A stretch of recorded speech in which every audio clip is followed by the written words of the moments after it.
Thomas Whitmore pressed his small ear against the rough wooden planks of the farmhouse wall, his breath forming tiny clouds in the frigid Vermont air.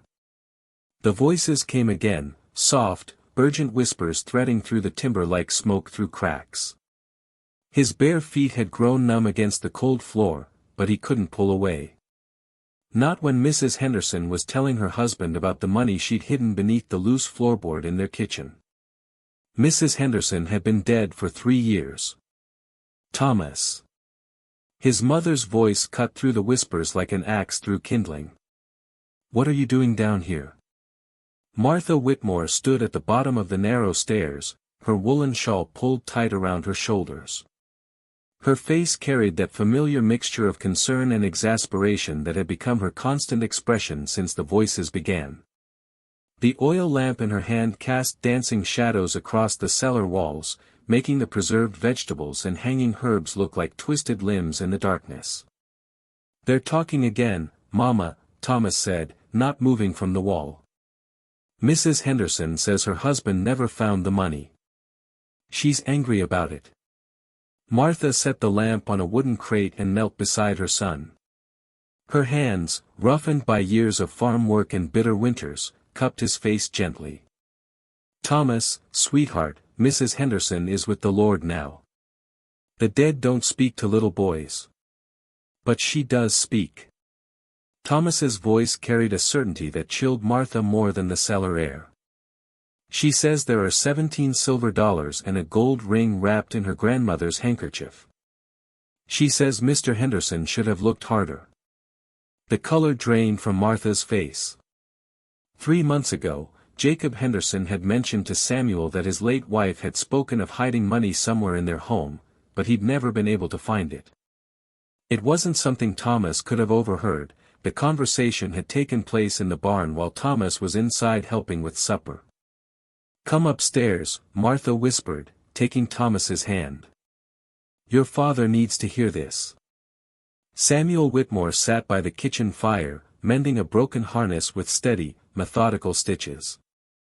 His weathered face bore the permanent squint lines of a man who'd spent 43 years reading the sky for signs of changing weather. When Martha led Thomas into the warm kitchen, Samuel looked up with the weary expression of a father who'd grown tired of his son's strange claims. "He says Mrs. Henderson told him about hidden money," Martha said, settling Thomas into a chair near the fire. 17 silver dollars and a gold ring, wrapped in her grandmother's handkerchief. Samuel set down his needle and thread. "Thomas, we've talked about this. When people die, they don't come back to chat with children. It's not natural, and it's not godly. But Papa, she showed me where it is."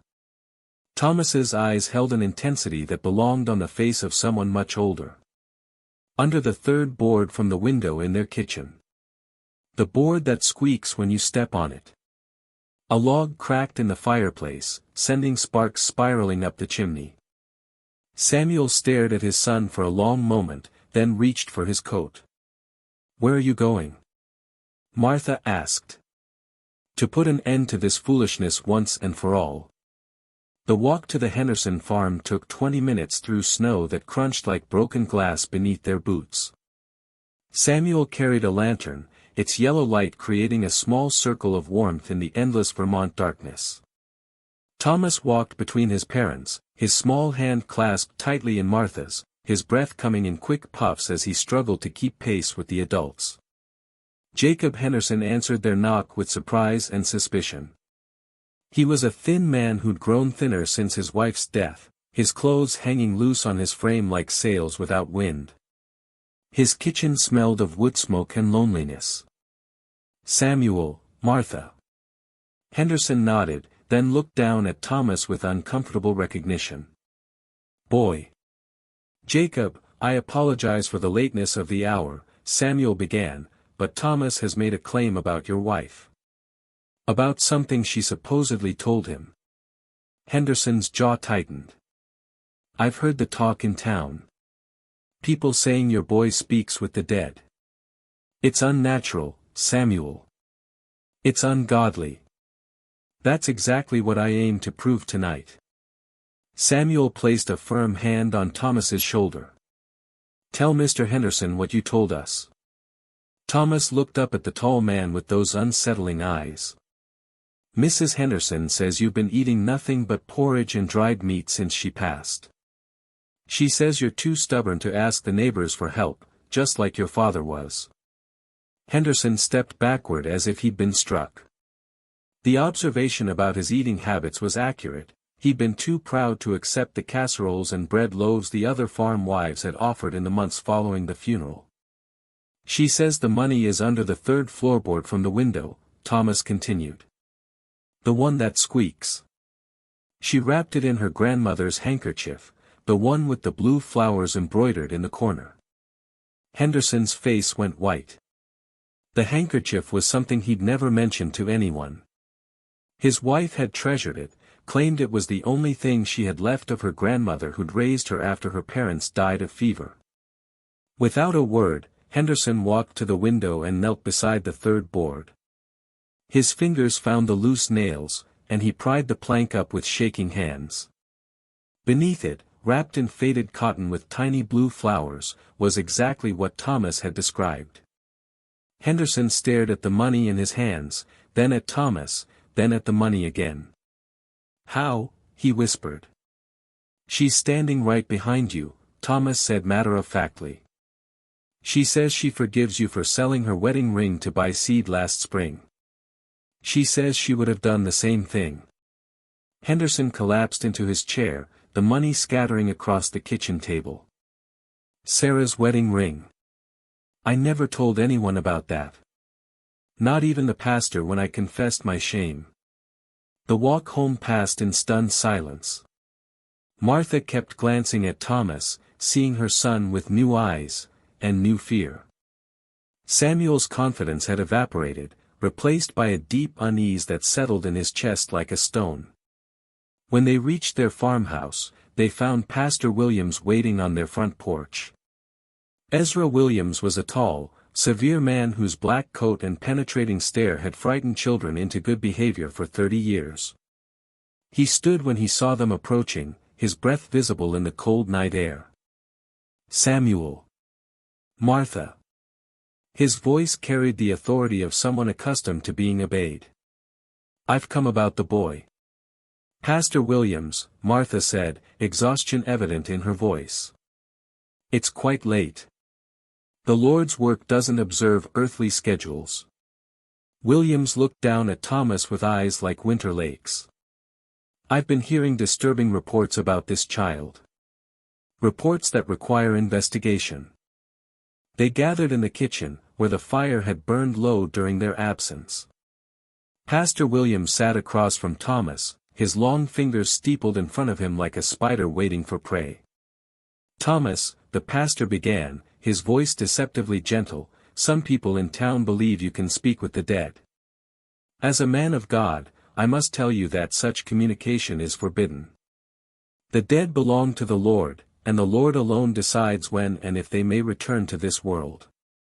Thomas tilted his head, studying the pastor with an expression that made Williams deeply uncomfortable. "You know that's not always true," Thomas said quietly. "What did you say?" "You know the dead sometimes come back on their own." Thomas's voice remained calm, childlike, but his words carried a weight that seemed to press down on everyone in the room. "Like when you were 17 and you saw your baby sister crying in her cradle. The sister who died when she was 6 months old." Pastor Williams went rigid. That's not possible." "You never told anyone about that night," Thomas continued. "How you saw her in the nursery, reaching up toward you like she wanted to be held. How you ran to get your mother, but when you came back, the cradle was empty. You never told anyone because you thought you were losing your mind." The pastor's hands began to tremble. The incident Thomas described had occurred 40 years ago, and Williams had never spoken of it to another living soul. It was the moment that had driven him to the church, desperate to understand the mysteries of life and death. "Or like last month," Thomas said, his voice growing softer, "when you were praying alone in the church at midnight. When you confessed to God that you sometimes doubted his existence. When you wept and begged for a sign that your life's work hadn't been in vain. William stood so abruptly his chair toppled backward. Stop. Stop this right now. She says to tell you that God heard your prayer that night. Thomas's eyes seemed to look through the pastor rather than at him. She says her name is Rebecca, and she's been watching over you since you were 17. She says you're not losing your faith, Pastor Williams. You're just finally ready to understand that there are more mysteries in God's creation than you learned in seminary. Pastor Williams stared at the child for a long moment, his face cycling through disbelief, terror, and something that might have been recognition. Then he grabbed his coat and fled into the night without another word. In the silence that followed, Martha pulled Thomas close, but she couldn't shake the feeling that the child in her arms was no longer entirely her own. Samuel stared into the dying fire and wondered what forces they'd unknowingly invited into their home. Have you ever heard something that made you question everything you believed about life and death? What would you do if a child knew your deepest secrets? 3 days after Pastor Williams's hurried departure, word had spread through the farming communities surrounding their homestead like spilled water seeping into dry earth. Martha noticed it first in the way conversation stopped when she entered Cooper's general store, how neighbors who had known her for 20 years suddenly found their boots fascinating when she passed. Samuel felt it in the careful distance men maintained when they gathered to discuss spring planting, the way old friends now treated him like something that might be contagious. But worse than the fear was the desperate hope. They came after dark, slipping through the snow like shadows seeking salvation. Mrs. Caldwell arrived first, clutching a daguerreotype of her infant son who died of scarlet fever the previous winter. She stood in their kitchen with tears freezing on her cheeks, begging Thomas to tell her if little Benjamin was at peace. He says he's sorry about the rattle, Thomas told her, his small voice carrying impossible authority. He knows you blame yourself for letting him play with it when he was sick. But the rattle didn't make him sicker, Mrs. Caldwell. He was already going to heaven that day. Mrs. Caldwell collapsed into Martha's arms, sobbing with a relief that shook her entire body. She left 25 cents on the kitchen table despite Martha's protests, kissing Thomas's forehead as if he were a saint. The next night brought William Morrison, who'd lost his father in a logging accident. Then came the widow Pierce, desperate to know if her husband's final moments had been peaceful. Each visitor left changed, either comforted by Thomas's impossible knowledge or terrified by the accuracy of his revelations. Martha watched her son grow paler with each session, dark circles forming beneath his eyes like bruises. He ate less, spoke less, and spent hours staring at empty corners as if watching conversations she couldn't see. We have to stop this, she told Samuel after a particularly difficult evening. Look at him. This is killing him. Samuel studied his son, who sat by the fire drawing pictures with charcoal on brown paper. The drawings showed people Martha didn't recognize, men and women in old-fashioned clothing, standing in groups as if posing for portraits that would never be taken. Who are these people, Thomas? Samuel asked, kneeling beside his son's chair. They're waiting, Thomas said without looking up from his drawing. They've been waiting for a long time to tell their stories. Waiting for what? Thomas finally raised his eyes to meet his father's gaze. For someone who can hear them. The answer sent ice through Samuel's veins. How many are waiting? Thomas looked around the room as if counting invisible presences. Lots of them. More every day. That night, Martha lay awake listening to the house settle around them, every creak and groan now carrying potential menace. She'd grown up in this farmhouse, inherited it from her father who'd built it with his own hands. It had always been a place of safety and warmth. Now she felt surrounded by watchers, as if the very walls had developed eyes. Her fears proved prophetic when Dr. Elias Crawford arrived the following afternoon. Crawford was a traveling physician who claimed expertise in nervous disorders and what he called magnetic phenomena.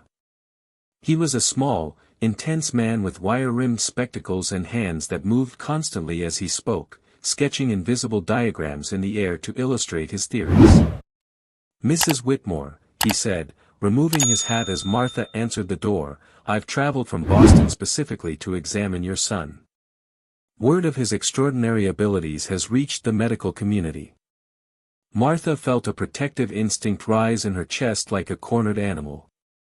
"Thomas is not a medical curiosity, Dr. Crawford." "Of course not," Crawford agreed quickly. "But he may be the key to understanding phenomena that have puzzled science for centuries. With your permission, I'd like to conduct some simple observations. Nothing that would cause the boy discomfort." Samuel appeared behind Martha, drawn by the sound of unfamiliar voices. Crawford introduced himself again, producing credentials from Harvard Medical School and letters of recommendation from Boston physicians. "What kind of observations?" Samuel asked. Crawford opened a leather case filled with strange instruments, magnetic compasses, glass tubes filled with colored liquids, and devices Martha couldn't identify. "I believe your son may be sensitive to magnetic fields that exist between our world and whatever lies beyond. By measuring these fields during his episodes, we might learn something remarkable about the nature of consciousness itself." Despite Martha's objections, Samuel's curiosity won out.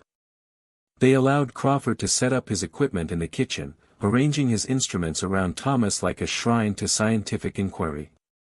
"Now then, young man," Crawford said, adjusting his spectacles, "I understand you can hear voices that others cannot. Would you be willing to demonstrate this ability?"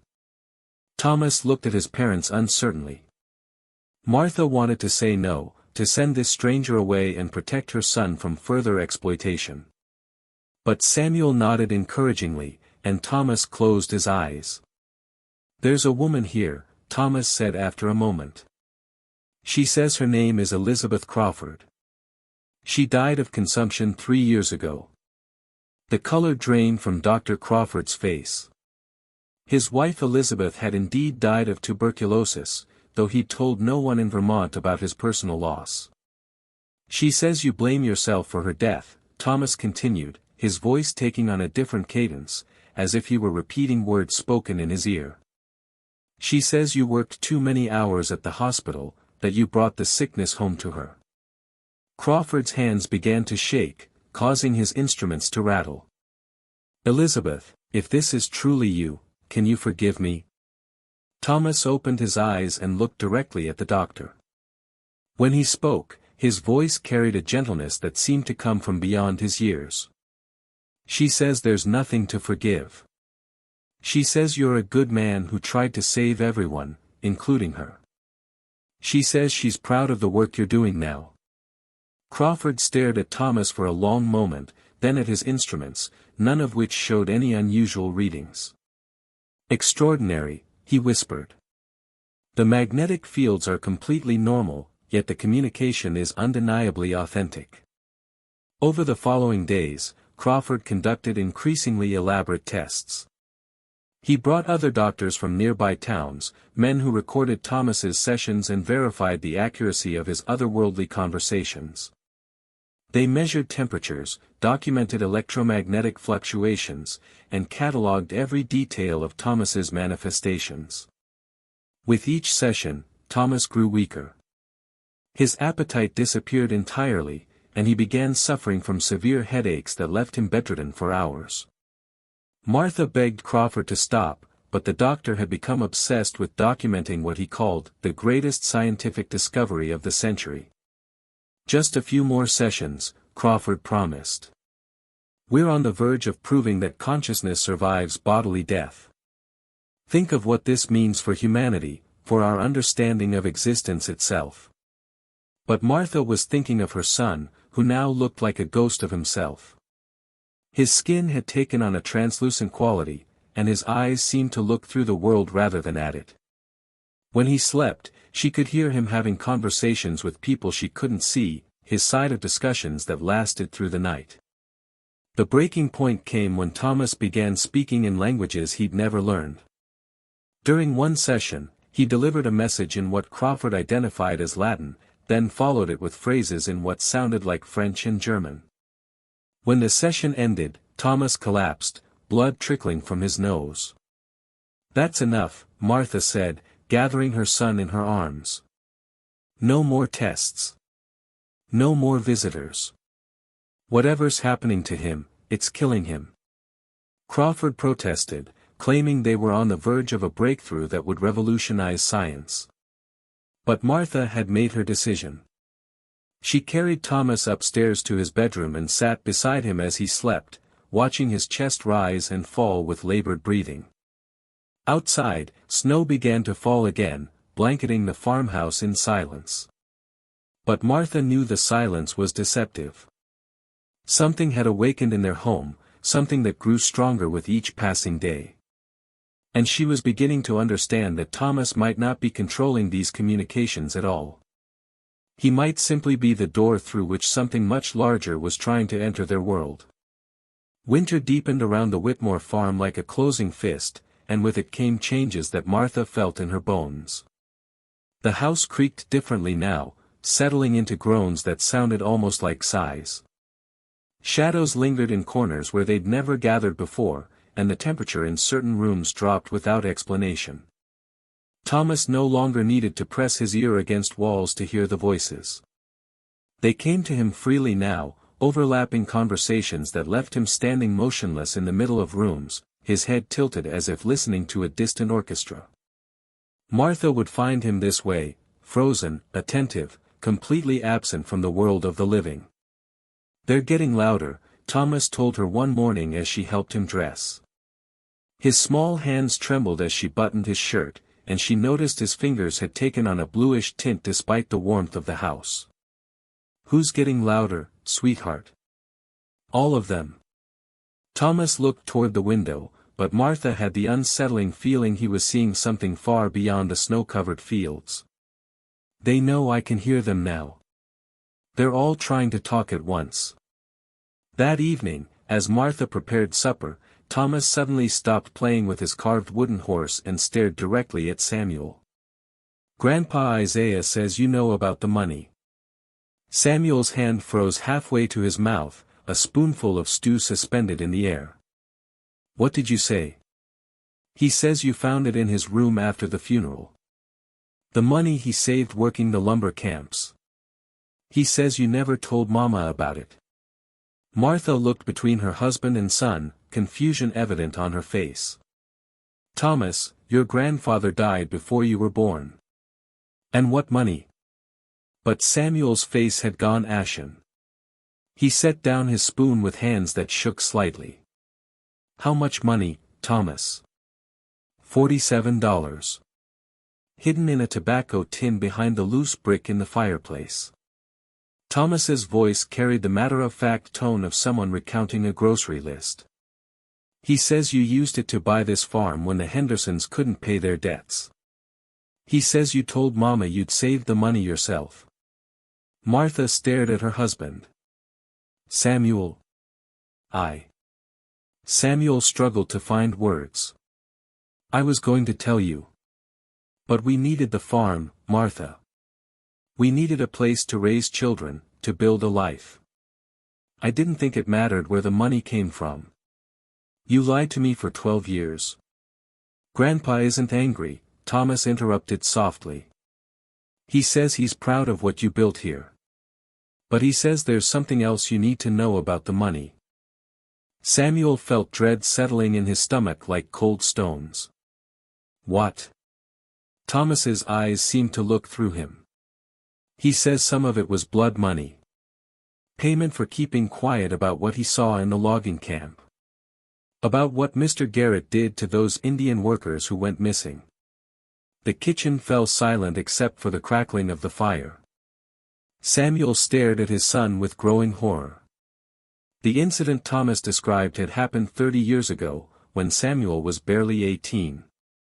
His father had sworn him to secrecy about witnessing the camp foreman's violent treatment of the native workers, and had accepted money to ensure his silence. It was a shame Samuel had carried his entire life, and one he'd never shared with another soul. There's more, Thomas continued, his voice growing distant. He says the land itself remembers. He says that's why the voices are so strong here. This ground has seen too much death, too much buried truth. Over the following days, Thomas's revelations continued with relentless accuracy. He spoke of neighbors' hidden shames, of old grudges and secret sins that stretched back generations. He described events that had occurred decades before his birth with the precision of someone who had witnessed them firsthand. Mrs. Abernathy's affair with the traveling preacher. The real reason the Miller boy had drowned in the river 15 years ago. The location of 3 graves on the hillside where victims of a typhoid outbreak had been buried in secret to prevent panic. Each revelation came with the voice of the dead, speaking through Thomas with increasing frequency. Martha began to recognize different cadences in her son's speech, different vocabularies and mannerisms that belonged to people she'd never met. Dr. Crawford returned with more colleagues, men from universities in Boston and New York who brought increasingly sophisticated equipment. They photographed Thomas during his sessions, measured electromagnetic fluctuations, and recorded every word he spoke in the voices of the deceased.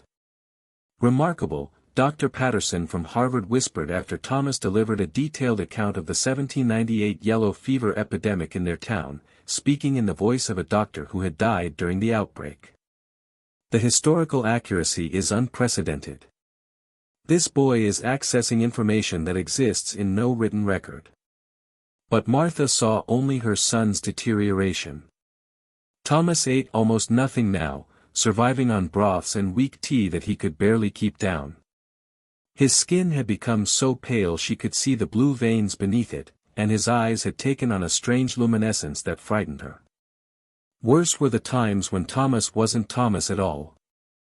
She would find him standing in the root cellar, speaking in the voice of an elderly woman about preserving vegetables for winter, using techniques from 50 years past. Or sitting in the front parlor, discussing grain prices in the accent of a man who had died before Thomas was born.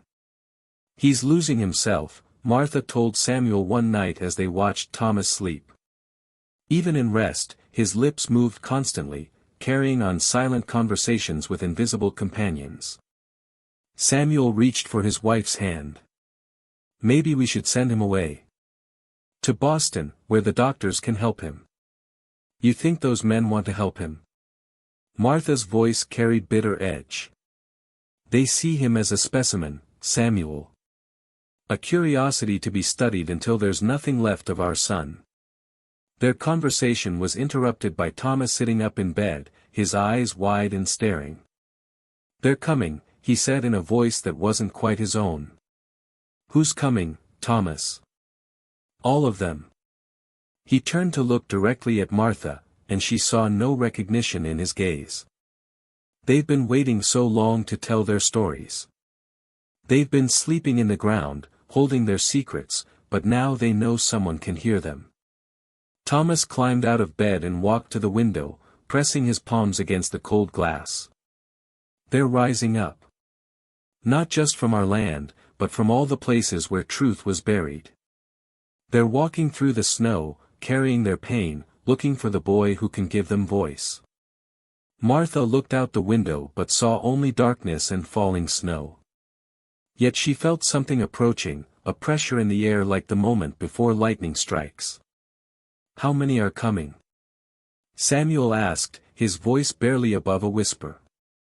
Thomas turned from the window, and when he smiled, it was with the expression of someone much older, someone who had seen too much of death and sorrow. "All of them," he repeated. "Every soul who died with words unspoken. Every person who took their secrets to the grave. They know about the boy now. They know he can carry their messages to the world of the living." A sound reached them then, faint but unmistakable. Footsteps in the snow. Not one set, but many, approaching from different directions. The sound of an invisible congregation gathering in the darkness. Martha grabbed Thomas's hand, shocked by how cold his skin felt. "We have to leave. Tonight. We'll go to my sister's house in Massachusetts." But Thomas shook his head with sad certainty. It's too late, Mama. They've found me. And they're not going to let me go. The footsteps grew closer, and Martha realized with growing terror that her son was right. Whatever had begun when Thomas first pressed his ear to the wall had grown beyond their control. The dead were no longer content to whisper through wood and stone. They were coming to claim their messenger. Dr. Crawford returned at dawn with a wagon full of equipment and 3 colleagues whose eyes burned with the fervor of men who believed they stood on the precipice of the greatest discovery in human history. Martha met them at the door with Thomas clutched protectively behind her, but she could see in their faces that her protests would carry no weight against their scientific hunger. Mrs. Whitmore, we must insist, Dr. Patterson said, adjusting his wire-rimmed spectacles with hands that trembled from excitement rather than cold. What we witnessed yesterday changes everything we thought we knew about consciousness, about the very nature of existence itself. Crawford pushed past Martha into the kitchen, his arms full of strange contraptions, glass tubes filled with mercury, copper plates connected by wires, and a large wooden box that hummed when he wound its brass key. Thomas, my boy, we're going to make history together. The Royal Society in London will want to hear about this. Universities across Europe will study our findings. Thomas stood pressed against Martha's side, his small frame dwarfed by the bustle of men setting up their equipment. His eyes held a weariness that belonged on the face of someone who had lived far longer than his 11 years. They're here, Thomas said quietly, but his words carried clearly across the room. The scientists paused in their preparations. Who's here? Dr. Crawford asked. Thomas walked to the window and placed his palm against the frost-covered glass. The ones who've been waiting. They followed me home last night.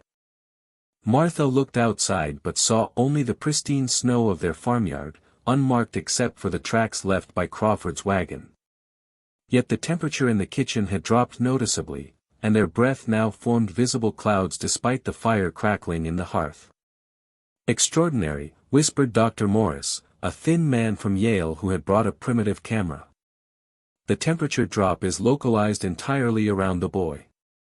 My thermometer shows a 15-degree difference between where he's standing and the rest of the room. Crawford's excitement was palpable as he arranged his instruments in a circle around Thomas. We need to document everything. Every word, every phenomenon, every measurable change in the environment.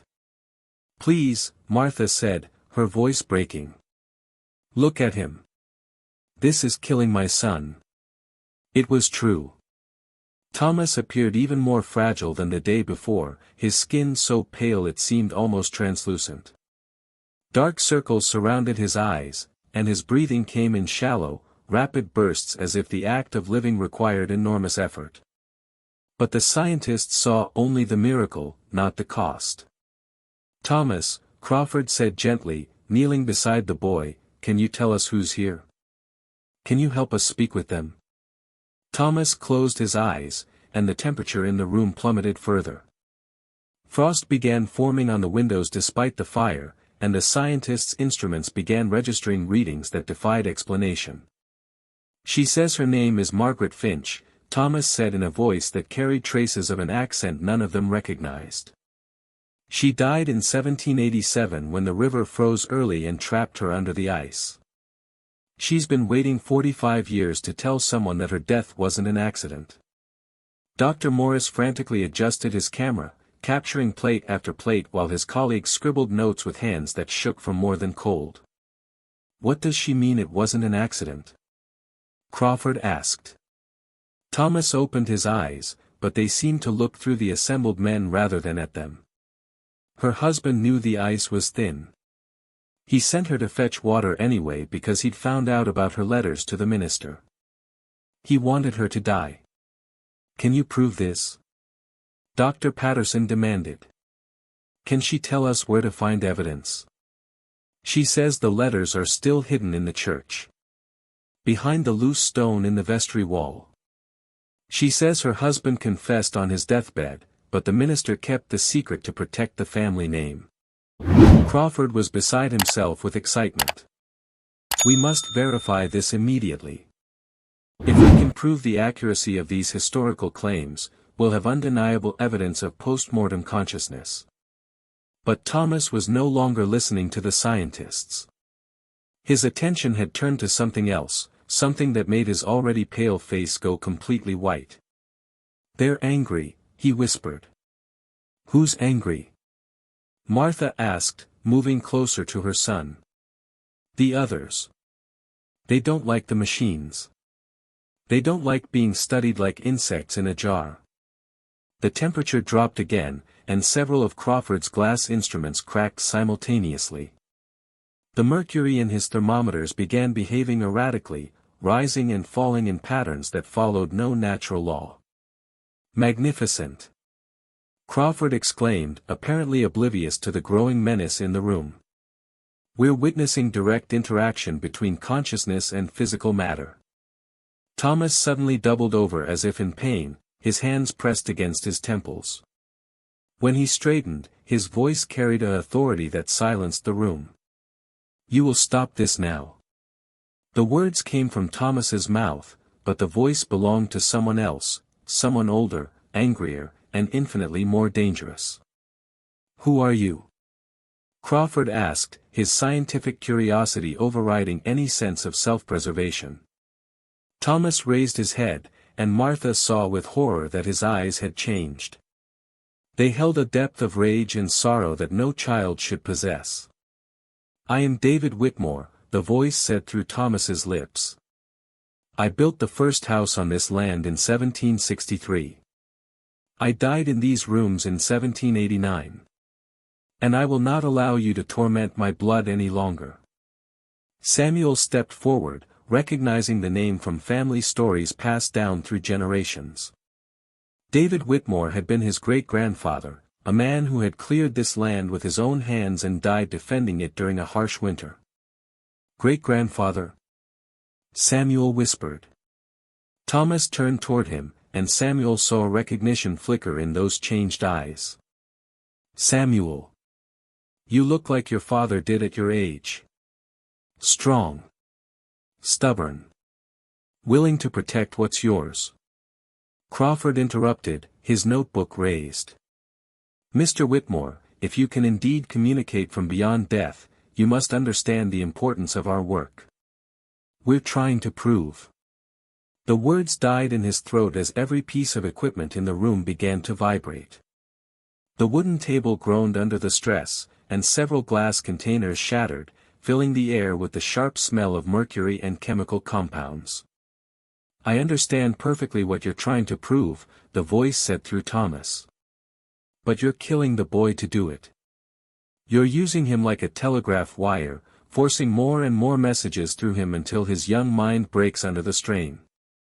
Martha stepped forward. "Can you help him? Can you make this stop?"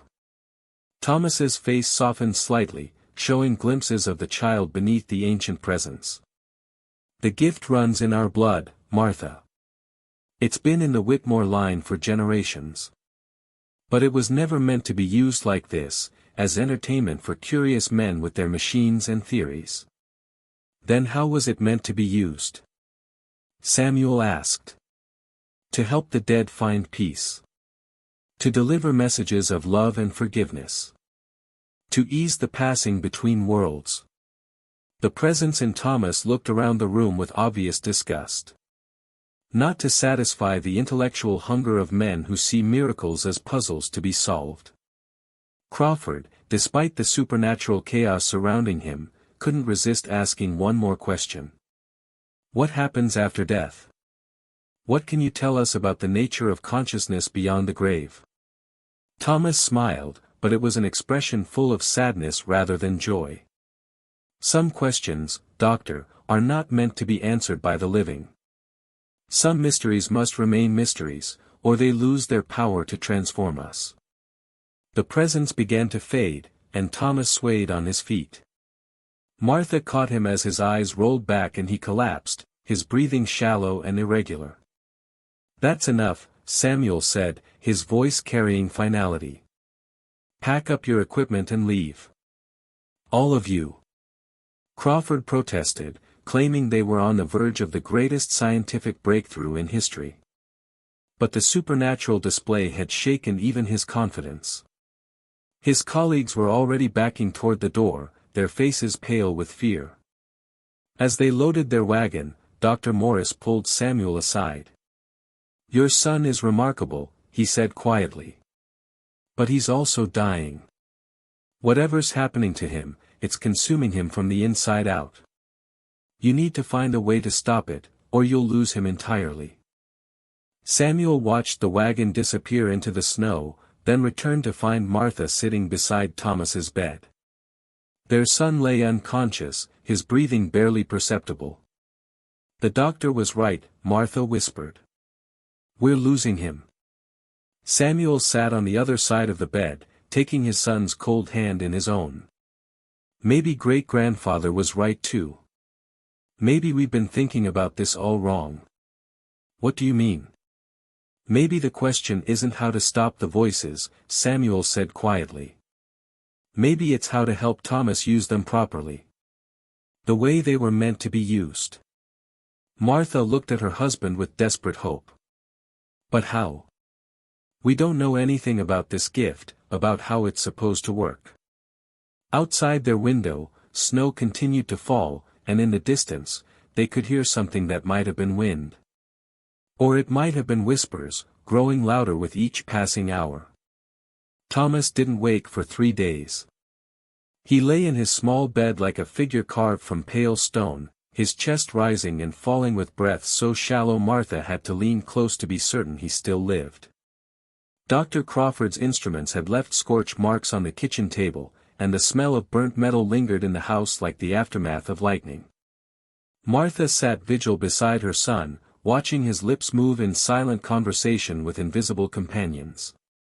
Sometimes his face would contort with pain, other times it would soften with what looked like compassion. She began to understand that even in unconsciousness, Thomas was still serving as a conduit for voices that had been waiting decades to speak. On the morning of the 4th day, Thomas's eyes opened. But the boy who looked back at Martha was not her son.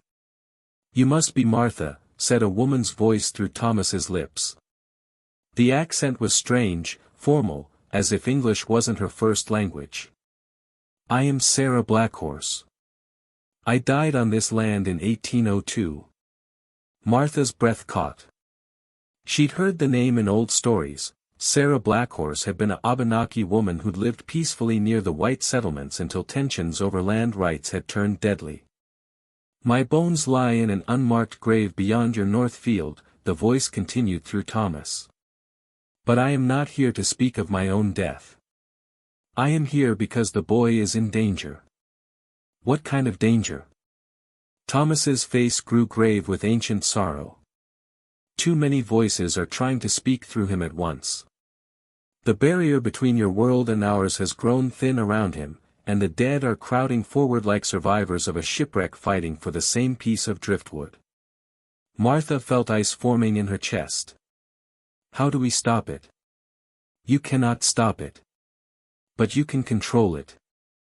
Sarah's voice through Thomas carried certainty born of experience. "The gift has rules, boundaries that must be observed. The boy must learn to choose which voices to hear and when to listen. He must learn to close the door when it becomes too much." "Can you teach him?" Thomas shook his head sadly. "I can show him the way, but he must find the strength himself." "And Martha?" The voice paused, and Martha saw tears forming in her son's eyes. "He may not survive the learning." Before Martha could respond, Thomas convulsed violently, his back arching off the bed. When he spoke again, it was in a different voice, an older man with the rough accent of someone who'd worked with his hands. "The woman speaks truth," the new voice said. "I am Josiah Turner, died of fever in 1815. The boy burns like a candle in a hurricane. Too much flame, not enough wax to sustain it." Thomas's body jerked again, and another voice emerged, then another. Within minutes, Martha was listening to a chorus of the dead speaking through her son's mouth in rapid succession, farmers and merchants, mothers and children, all clamoring to have their stories heard. Samuel burst into the room, drawn by Martha's cries for help. He found his son writhing on the bed, his voice cycling through a dozen different accents and cadences as the spirits fought for control. "We have to do something," Martha sobbed. "They're tearing him apart." Samuel grabbed Thomas's shoulders, trying to still the convulsions. "Thomas! Thomas, can you hear me? Come back to us." For a moment, the chaos stopped. Thomas looked up at his father with his own eyes, his own voice. "Papa, I can't make them stop. They're all trying to talk at once. They're so loud, and they hurt so much." "Who hurts, son?" "All of them. They all died with pain, with things they never got to say. And now they know I can hear them, they won't leave me alone." Thomas's voice broke with exhaustion. "I can't carry all their sorrow, Papa. It's too heavy." Samuel felt helpless rage building in his chest. His son was dying, being consumed by forces beyond any father's ability to fight. "Tell them to go away. Tell them you won't listen anymore." "I tried," Thomas whispered. "But they don't listen to me. I'm just the door they use to reach this world." Martha knelt beside the bed, taking Thomas's hand in both of hers. "Sarah Blackhorse said you could learn to control it. She said there were rules." Thomas closed his eyes, and Martha could see him struggling to focus past the cacophony of voices that only he could hear. "She's still here. She says." His face tightened with concentration. "She says the gift was never meant to be used for curiosity or entertainment. It was meant to help souls find peace before they moved on." "How?" "By listening to their pain, understanding their unfinished business, and helping them let go." Thomas opened his eyes, and Martha saw a spark of hope there. "She says if I help them find peace instead of just letting them talk, they'll stop crowding around me. They'll be able to move on." Samuel leaned forward. "What do they need to find peace?" "Different things. Some need forgiveness. Some need their stories told. Some need their loved ones to know they're safe." Thomas's voice grew stronger as he spoke. "But I have to be careful about which ones I listen to, because some of them..." He shuddered.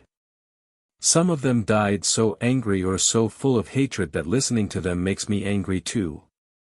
Over the following hours, Thomas began practicing what Sarah Blackhorse had taught him. Instead of allowing every voice to speak through him at once, he learned to focus on one at a time, to listen with purpose rather than simply serving as a passive conduit. The first spirit he helped was Mrs. Henderson, who had been lingering near the house since her husband found the hidden money. She needed Thomas to tell Jacob that she was proud of how he'd used her savings to help their neighbors during the harsh winter. Once the message was delivered, her presence faded peacefully. Next came a young man who died in a hunting accident 20 years earlier. He needed his brother to know that the fall from the tree hadn't been painful, that he'd lost consciousness quickly and hadn't suffered. Thomas delivered the message, and another presence found its rest. But not all the spirits were so benign. Late that night, Thomas woke screaming. When Martha and Samuel reached his room, they found him pressed against the wall, staring at something they couldn't see. "He's angry," Thomas whispered. "So angry it burns like fire." "Who?" Samuel asked. "The man who owned this land before great-grandfather David. He says David stole it from him, killed him for it. He says our family owes a debt that's never been paid." The temperature in the room plummeted, and frost began forming on the windows. Martha could hear something moving in the walls, not mice or settling timber, but something deliberate and malevolent. Thomas suddenly straightened, his eyes blazing with a fury that didn't belong to him. When he spoke, His voice carried the harsh accent of someone from an earlier time. Ezekiel Marsh, the voice snarled through Thomas's lips. I claimed this land fair and square in 1762. David Whitmore was nothing but a thief and a murderer. He buried me in the woods and told everyone I'd moved west. But I never left. I've been waiting in the ground, watching his descendants prosper on stolen land. Samuel stepped protectively in front of Martha. What do you want? Thomas's face twisted with malevolent satisfaction. Justice. Payment for what was stolen. The boy will serve me now, carry my voice until everyone knows the truth about your precious family. The malevolent spirit's influence over Thomas grew stronger with each word. The boy's features began to change, taking on the harsh lines of someone consumed by decades of bitter hatred. Martha saw her son disappearing beneath the overlay of this vengeful ghost, and something fierce awakened in her heart. She stepped forward, placing herself between the possessed child and the door. No, she said firmly. You will not have my son. If you learned your family's success came from a deal with forces beyond death, would you break the pact to save an innocent child, even if it meant losing everything? Martha's defiance hung in the air like a challenge thrown down before an army. The spirit inhabiting Thomas turned toward her with eyes that burned with decades of accumulated rage, and she felt the temperature drop so quickly her breath formed ice crystals. You have no power over me, woman, Ezekiel Marsh's voice snarled through her son's mouth. This boy belongs to the dead now. Through him, I will tell the world what David Whitmore truly was. But Martha stepped closer instead of retreating, drawing strength from maternal instincts that ran deeper than fear. Thomas is my son, not your instrument. And I know something about David Whitmore that you don't. The possessed boy tilted his head with predatory interest. What lies do you think to tell? No lies. Martha's voice grew steady as she spoke. I found his journal years ago, hidden in the root cellar. He wrote about you, Ezekiel. He wrote about what really happened in 1763. Samuel stared at his wife in shock. She'd never mentioned finding any journal, had never spoken of family secrets buried in their home's foundation. Thomas's features twisted with Marsh's suspicion. David was a murderer and a thief. Whatever he wrote was meant to hide his crimes. He wrote that you came to his cabin in the dead of winter, half mad from starvation and exposure, Martha continued, her words cutting through the supernatural chill. He wrote that you'd been living in the woods for months, that you'd already lost your mind to isolation and bitter cold. The malevolent presence faltered slightly, and Martha pressed her advantage. He wrote that you attacked his wife, Catherine, when she tried to give you food. That you nearly killed her before he stopped you. He didn't murder you for land, Ezekiel. He killed you to protect his family. Thomas's body convulsed as the spirit fought against Martha's revelations. Lies. All lies. He buried you with respect, Martha said quietly. Marked your grave with a stone cairn in the woods. He felt guilty about taking your life, even though you'd given him no choice. That guilt is why he never spoke of what happened. For a moment, the fury in Thomas's eyes flickered, replaced by something that might have been uncertainty.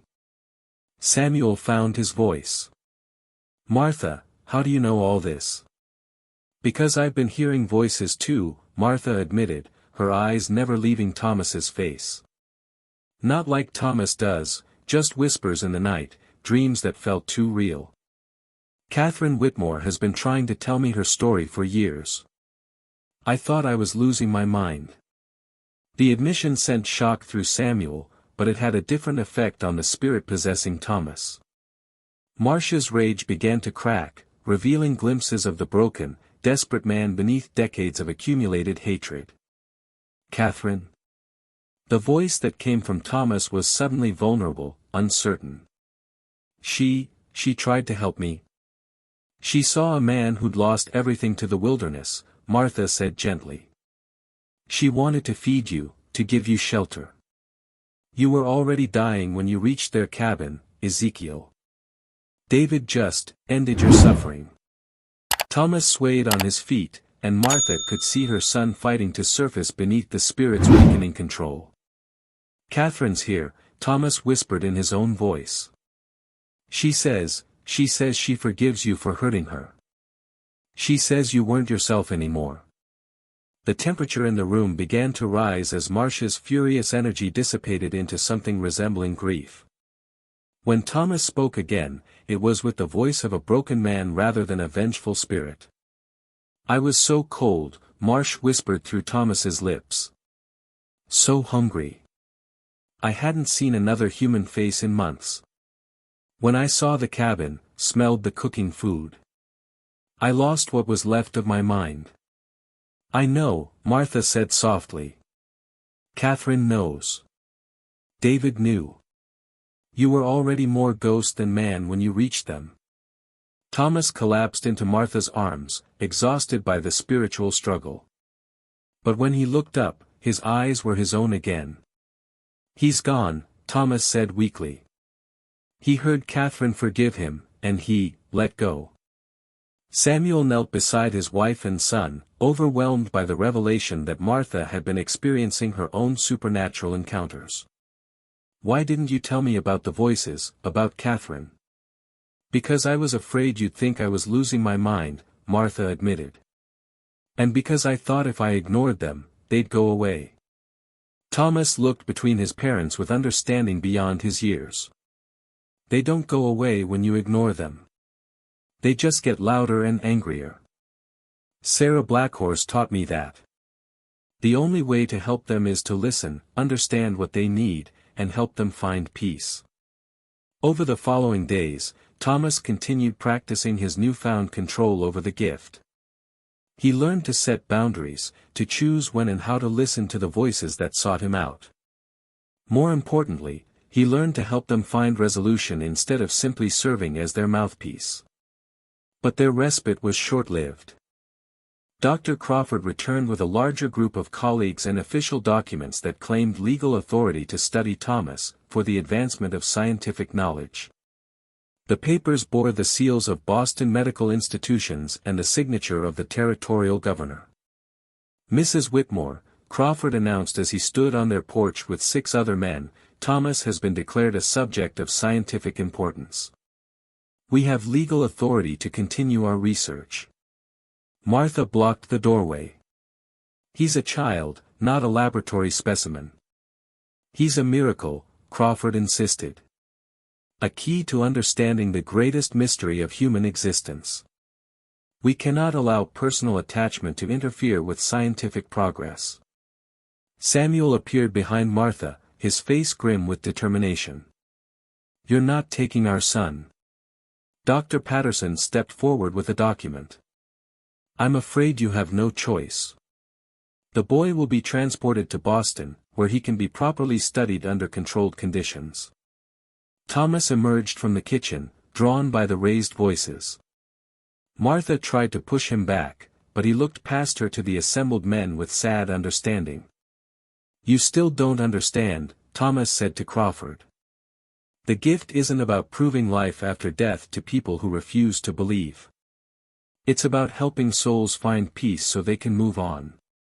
Nonsense, Crawford replied. Your ability proves that consciousness survives bodily death. With proper study, we can map the mechanisms of the afterlife itself.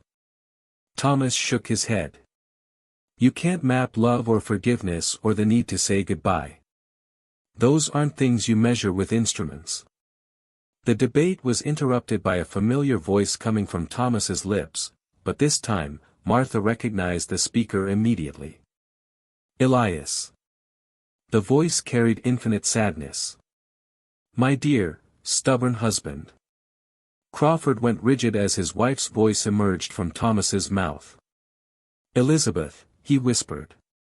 You're so busy trying to prove I still exist that you've forgotten to live, Elizabeth's voice said through Thomas. You're hurting this child to ease your own guilt about my death. Tears began flowing down Crawford's face. "I need to know you're at peace. I need to know you forgive me. I was never angry with you, Elias. I was proud to be married to a man who cared so much about healing others. But this isn't healing, it's torture." Thomas walked to Crawford and took the doctor's hand. When he spoke in Elizabeth's voice, his words carried all the love of a final goodbye. "Let the boy live his life, my dear heart. And you must live yours. Stop trying to follow me into death and start honoring my memory by bringing life and healing to others." Crawford stared at Thomas for a long moment, then at his colleagues who watched in stunned silence. Slowly, he tore up the legal documents. "Pack the equipment," he told his associates. "We're returning to Boston." As the men loaded their wagon, Crawford approached Martha one final time. "Take care of him," he said quietly. "He has a gift that could change the world, but only if he survives to use it properly." After the wagon disappeared into the distance, Martha found Thomas sitting by the kitchen fire, staring thoughtfully into the flames. "Are you all right?" she asked. Thomas looked up with a smile that seemed older and wiser than his years. "The voices are quieter now.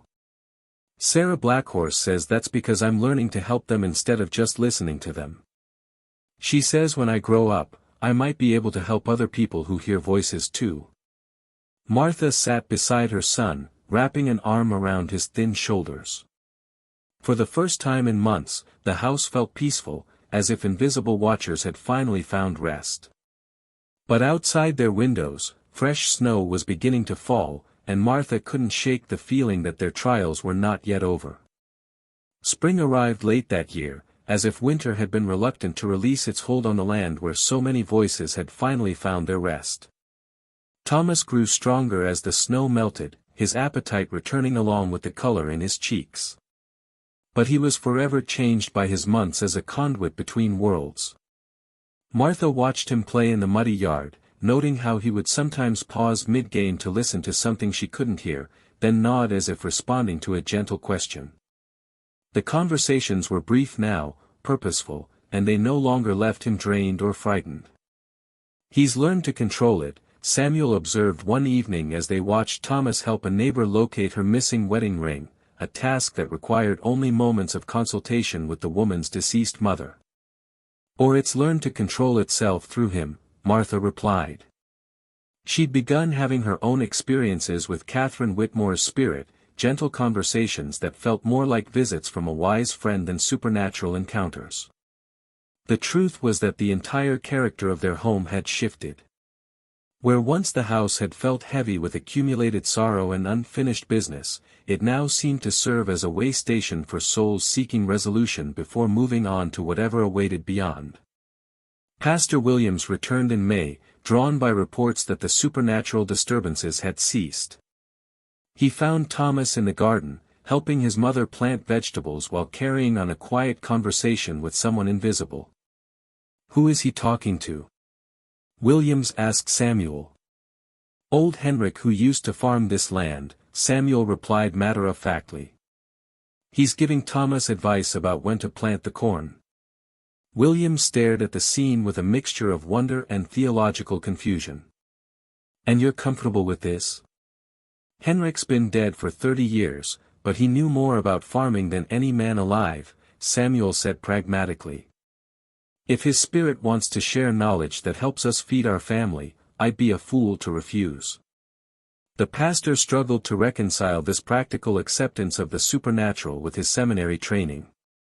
"The Bible warns against consulting with the dead." "The Bible also speaks of angels delivering messages," Thomas said, looking up from the garden soil. "Henrik isn't an angel, but he's not a demon either.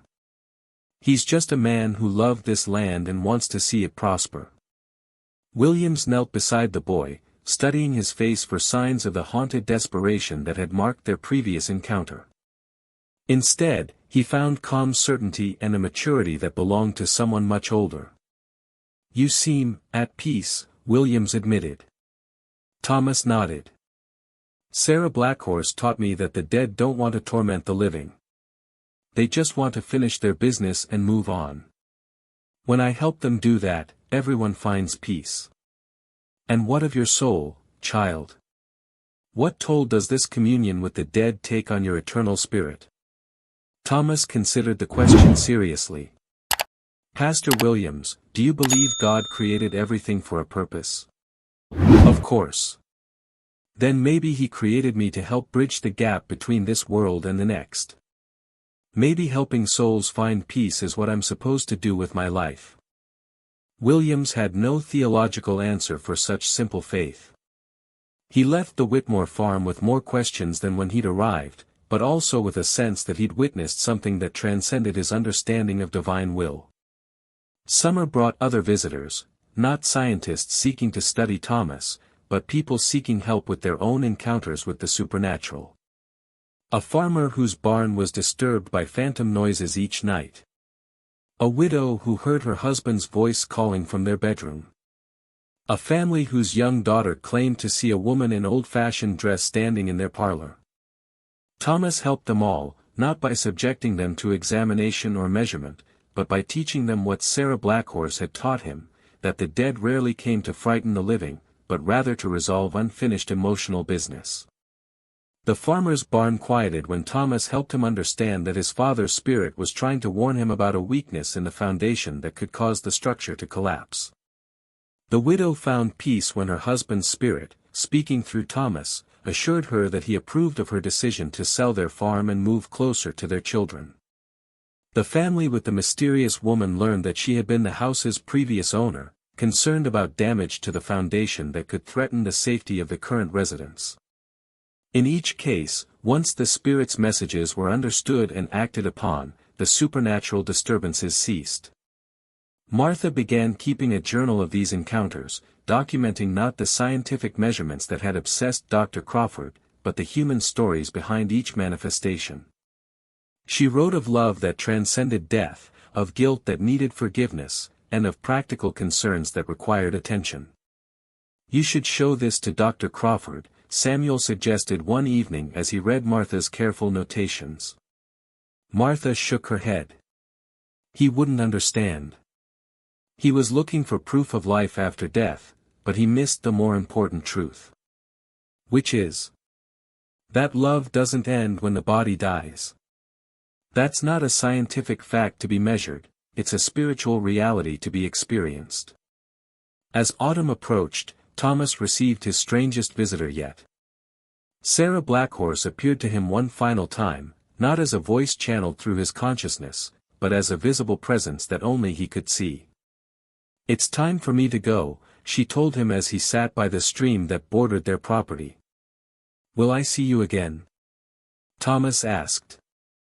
Sarah smiled with maternal warmth. "You don't need me anymore.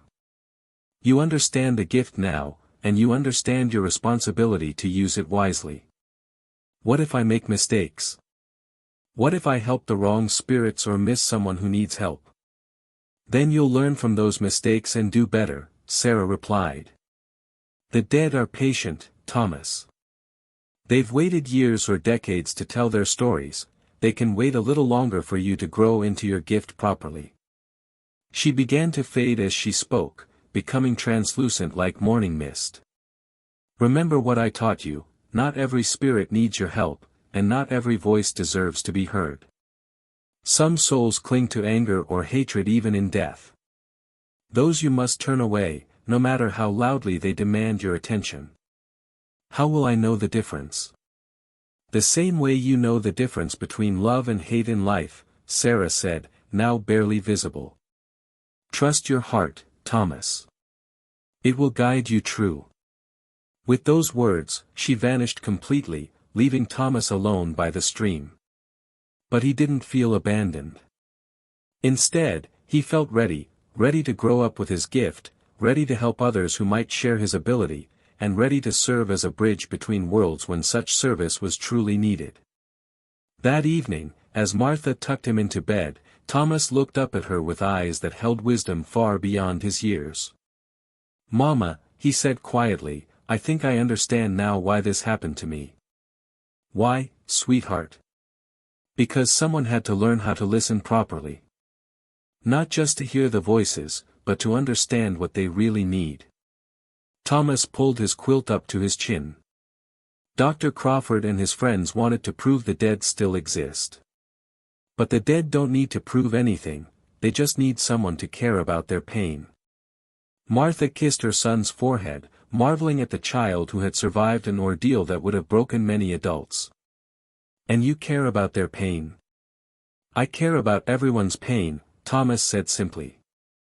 The living and the dead both hurt sometimes. If I can help ease that hurt, then maybe that's why God gave me this gift. Outside their farmhouse, Vermont winter was approaching once again. But inside, the Whitmore family had found a peace that came from understanding their place in the mysterious relationship between life and death.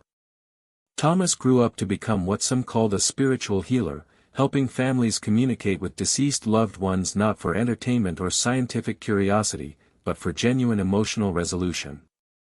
He never charged money for his services, believing that commodifying his gift would corrupt its purpose. He married, had children of his own, and lived to be 87 years old.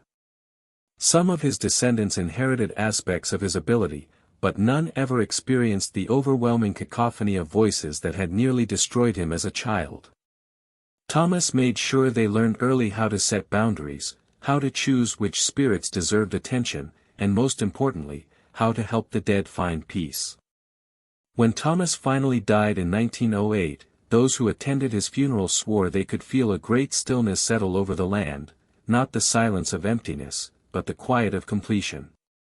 The voices that had once clamored for attention through him had long since found their rest. His gravestone bore a simple inscription: "He heard what others could not, and helped them find peace." But perhaps the truest measure of Thomas Whitmore's legacy was something no stone could record: the countless souls who had found their way to whatever comes after, guided by a boy who learned that some gifts are too sacred to be reduced to scientific measurement. If this story stayed with you, comment "Some voices should never be heard." Share this story with someone who believes there are things beyond our understanding.